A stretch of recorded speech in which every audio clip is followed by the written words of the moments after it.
Olá, como foi seu dia hoje? Hoje eu quero compartilhar com você mais uma lição da série Exemplo de Fé.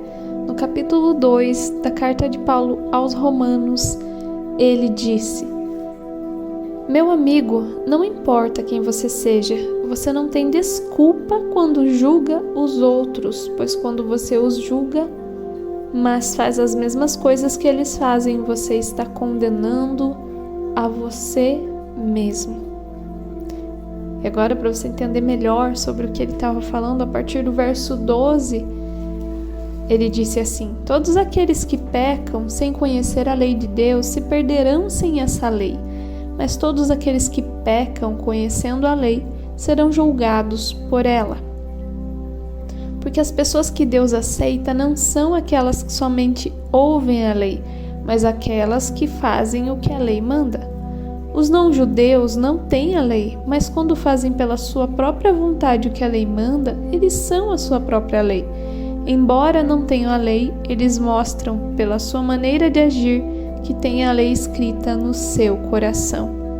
A própria consciência deles mostra que isso é verdade e os seus pensamentos, que às vezes os acusam e às vezes os defendem, também mostram isso.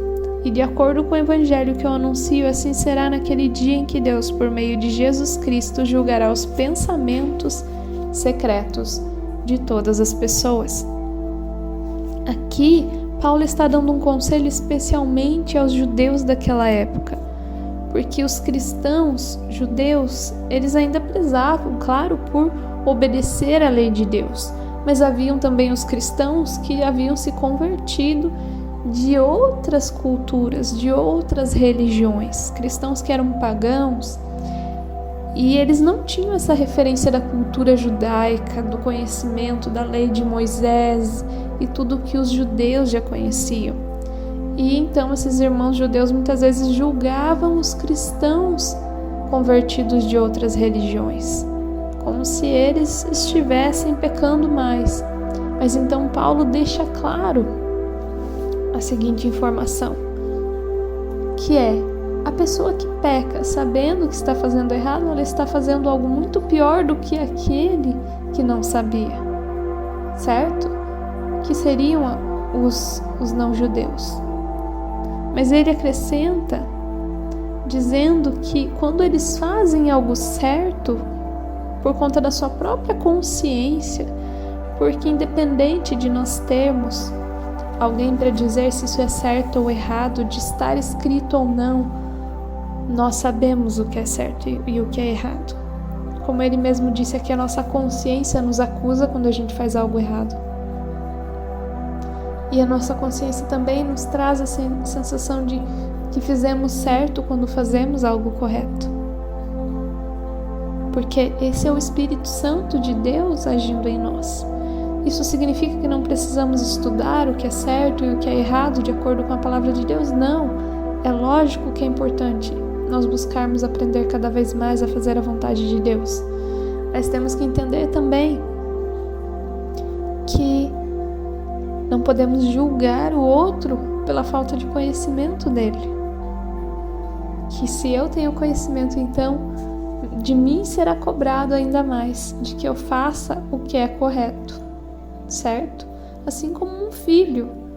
Se a criança faz algo de errado, mas você não tinha alertado ela que não era para fazer, ela vai dizer: mas mãe, mas pai, você não me falou. E aí você até vai ficar pensando: poxa vida, eu não falei mesmo, então eu não posso cobrar tanto, porque ele e ela não sabia. Mas quando você já alertou várias vezes e aquele filho vai e faz o que era errado, a sua revolta é muito maior, não é? Você sente que é justo punir, porque ele e ela sabiam o que estavam fazendo. Da mesma forma, a gente deve olhar para nós mesmos e parar de usar a nossa régua para medir o outro e julgar o outro e dizer o quanto o outro está errado, mas pensar o quanto nós temos a obrigação de fazer o certo, porque nós conhecemos a palavra de Deus. Isso não deve ser um peso, mas realmente algo que seja visto como uma bênção de Deus, nós termos esse conhecimento. E ele encerra falando que de acordo com o Evangelho que eu anuncio. Assim será naquele dia em que Deus, por meio de Cristo Jesus, julgará os pensamentos secretos de todas as pessoas. Os nossos pensamentos permanecem conosco, mas um dia eles serão julgados por Jesus. Ele que conhece a intenção do nosso coração. Ele que realmente sabe a intenção de qualquer pessoa, independente das aparências. Ele vai julgar. E isso deve ser um motivo para que nós possamos cuidar da nossa mente, do que nós pensamos. Não com medo, mas no sentido de alimentar aquilo que é bom e é correto diante de Deus na nossa vida. Se você crê nisso, faça essa meditação comigo. Feche seus olhos, respire profundamente, relaxe e repita comigo. Senhor Deus, ajuda-me, Senhor, a obedecer a Tua palavra. Que a minha prática não seja de julgar os outros por conta do conhecimento que eu tenho, mas seja de julgar a mim mesmo, de olhar para mim e buscar fazer a diferença, e buscar obedecer a Ti e fazer o que é correto. Que o Espírito Santo haja na minha consciência, me ajudando sempre a entender quando eu estou pecando, me ajudando sempre a perceber quando estou no caminho errado, desobedecendo ao Senhor. Corrige os meus pensamentos, faz-me perceber o que tem habitado aqui na minha mente, para que eu possa seguir de acordo com a Tua vontade, em nome de Jesus. Amém.